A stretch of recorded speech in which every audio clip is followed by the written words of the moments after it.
The sun's still stuck behind the acacias when the dirt starts dancing. Two tusks, each longer than your forearm, whoosh past some poor hunter's nose. One stumble and the planet's first tool guys turn into breakfast. Welcome to 3.2 million years BCE. The menu is stone, wood, and whatever's bleeding. I'm not pitching a monster movie, just the Tuesday when our add a few thousand grandparents picked brains over biceps. Spoiler, the house was a 1,000-pound boar, the chips were their lives, and the jackpot was enough meat to keep the kids humming long enough to become, well, us. Imagine East Africa, at the tail end of the Pliocene. Grasslands shimmer like gold corduroy, sliced by fever tree clumps and the odd grumpy volcano. Rain shows up, throws a party, then ghosts. When the puddles shrink, everything with teeth tries to drink from the same cup. Homo habilis, handyman, the original DIY crowd, stands about as tall as your favorite 8-year-old. Gangly arms, short legs, brain the size of a grapefruit. Muscle? Not so much. Superpower? Gossip. Little chirps and grunts that say, roots here, cat over there, or don't trust Thog, he bogarts marrow. But talk doesn't butter the yams. 3 rainless weeks and the clan's down to termites, cracked bones and corms that sandpaper your tongue. Nursing moms go dry, babies whimper, elders look like broom handles with skin. Something big has to die soon, or the sunrise will find fewer mouths, and not by choice. Old Connie swears he's seen a hog big as a delivery van, with tusks like curved machetes. Kids snort, until they trip over a warthog carcass peeled open like a sardine can. Whatever did that isn't into leftovers. Hunters move at dawn, pairs and trios, reading the morning like a newspaper. A hoof print here, a fresh dropping there. Yeah, they taste it. Bitter, salty, still warm. Translation, monsters close and cranky. The trail leads to a reed-choked swamp. Each hoof holds a soup bowl filled with sky and a ribbon of someone else's blood. Wounded boar, wounded pride, short fuse. Back at camp, it's a quick vote. Chase the monster or scatter and hope the wind remembers your name. Splitting up just means starving solo, so they nap. Basalt kisses basalt, crack. A flake spins off, sharp enough to shave arm hair. Thumb scrapers, fist choppers, palm discs that could open a FedEx box. Spear shafts, green saplings, fire-hardened tips barbed with microliths that say, try pulling me out, bet it tickles. They rehearse bird call cues. 1 low whistle, chirr freeze. 2 clicks, chirr creep. Hiss like a broken sprinkler, chirr hit the dirt. Practice turns 8 individuals into one 8-armed, 8-legged, single-minded critter. They pick a natural hallway, 2 termite mounds funneling toward a wait-a-bit thicket. 2 climbers lug melons up fever trees, medieval stink bombs. Plan: spook boar, funnel boar, fruit barrage, spears to the armpits. Morning fog rolls in like cold smoke. A bass note grunt rattles ribs. Enter boar, stage left. Except it's limping, flank shredded, infection on parade. Pains erased whatever caution nature installed. It cuts across their scent lane and locks eyes. First melon drops, splat, sticks like bad Halloween makeup. Boar doesn't flinch. Charge, 30 maff of tusks and nope. Spear 1 glances off gristle. Snap. Hunter pinwheels into termite concrete. Spear 2 slips behind the elbow, bites deep. Boar screams like tearing metal, flings hunter number 2 into thorn-barbed wire. Cue the dance, zebra-hide cloaks wave, boar spins, chases movement. 2 hunters leap from the tree, land riding tandem on the ridge of back. Stone blades rise, fall, rise again, until one kisses the jugular. Hot arterial graffiti arcs across dawn. Even dying, momentum's a beast. The boar pancakes one rider against a trunk. Tusk clips the femoral river. Life spurts out in time with a slowing drum. Dust settles. 5 stand, 1 kneels, 1 sleeps forever. The boar, magnificent even flat on its side, exhales a copper-scented cloud. They drag the freight carcass with rawhide ropes.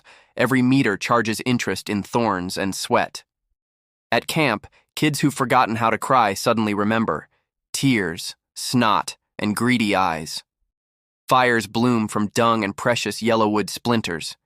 Heated stones roll into the cavity, roasting the beast from the inside while flames lick the hide. Portions, backstrap to the bereaved, liver to the fleet-footed message kids, brain matter to the oldest woman, an edible epitaph meaning, "You're smart, stay with us." Hooves simmer into glue that will later seal cousin's spear cut, nothing wasted except the squeal. Like time warps like this?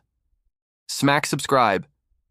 Next week we tail these survivors onto open savanna where the cats are bigger, and the shade is sponsored by Maybe. Stick around, the past is just revving up. 3.2 million years ago, a handful of scrappy, scared, stubborn primates gambled everything on a whispered plan and some sharp rocks. They scored meat, memory, and momentum. You're here because that bet cashed. So the next time life feels too heavy, traffic, taxes, toddler tantrums, remember, your people once stared down a freight train bore armed with sticks, stones, and each other. They pulled through. We're still pulling through. Okay, hear me out. A prehistory hot tip doesn't seem like a late-night snack, but stick with me. What if I told you everything that matters began with a boy who fell out of a tree? Boy falls, breaks leg, stays put until it mends. Boredom sets in. He notices a nearby rock. Rock does something. Boy says, "Rock good." Boom. That's number 1, innovation. Story. Number 2, vultures circle but no cat shows. Maybe being tasty has its perks. Number 3, boy sees mom eat greens. He tries some, likes them, plants aren't poison. Number 4, boy finds chipped flint, fits 2 pieces together. Flint better than rock. Boy is a boy, girl is a girl. But when they grow up, life won't be easy, and boy and girl will need every advantage, which brings us to the age of Homo habilis, the handy one. Meet them. On the landscape they know best, the grassy plains dotted with acacia and baobab, the weather-beaten skulls poking out of hillsides, and the occasional volcano. They'd rather walk than run, talk than fight, and hunt than farm. That said, they can't spell famine. Starvation is their most haunting lullaby. And when that happens, they'll pay any price for protein, any price. So when they track down a golden opportunity, a pregnant mother, a drinking hole full of wildebeest, or a herd of sickly, recently rained-on impala, they'll do what it takes. See, they're smart, but they're not invincible. And what they lack in brute strength, they make up for in numbers. Teamwork also boosts their brains. See, their neurons get extra juice from protein, but they can't haul home enough grub to grease those synapses on their own. But if they share their spoils, they'll spread those smarts around like jam on white bread. And the biggest slices go to whoever brought the most, which means the bravest. So anyone hunting needs to figure out a way to return with the most meat possible. And that's where our story begins. 3.2 million years ago, a small band of handy humans smelled death on the breeze. They knew the source would be big and mean, but also dumb, slow, trophy-worthy, and most importantly, food-worthy. This wasn't a creature that chose this valley, this was a creature that got stuck in this valley. In other words, a golden opportunity. Okay, here's what we know. There's a prehistoric Jackson Pollock painting a tangent on a skull with a pair of tusks that went missing early. We also know that our boys didn't bring axes. They broke branches, and if they stayed in one place too long, they'd get robbed. So they had to take the Jabberwocky down fast, in numbers, with rocks, not riches. In other words, our crew had to take down a behemoth with bare hands and bare knuckles. Anthropologists call this a gut-brain tipping point. Protein tsunami fuels neurons. Shared trauma knits strangers into family. Every dicey hunt is evolution's pop quiz. Can teamwork outrun fangs? When the answer's yes, the blueprint gets saved, copied, pasted. Within generations, hand axes slim down, spears stretch, verbs multiply, flank, retreat, honor. The boar's descendants shrink, ditch the sabers, become today's warthogs, evolutionary receipts of an arms race. Meanwhile, Homo habilis hands the baton to Homo erectus, who'll tote fire across continents and, eventually, gift-wrap the internet. One hunt didn't do it all, but it sure struck the match. We've got fossils, saber-tusked tips with cut marks from Oldowan flakes. We've got residue, pig blood on 2 million-year-old tools. We don't have Polaroids, so we string together bone scatter, broken points, and healed human femurs that scream, "Someone carried me home." The dialogue? Reconstructed. The names? Placeholders. The hunger? Written in enamel lines. The grief?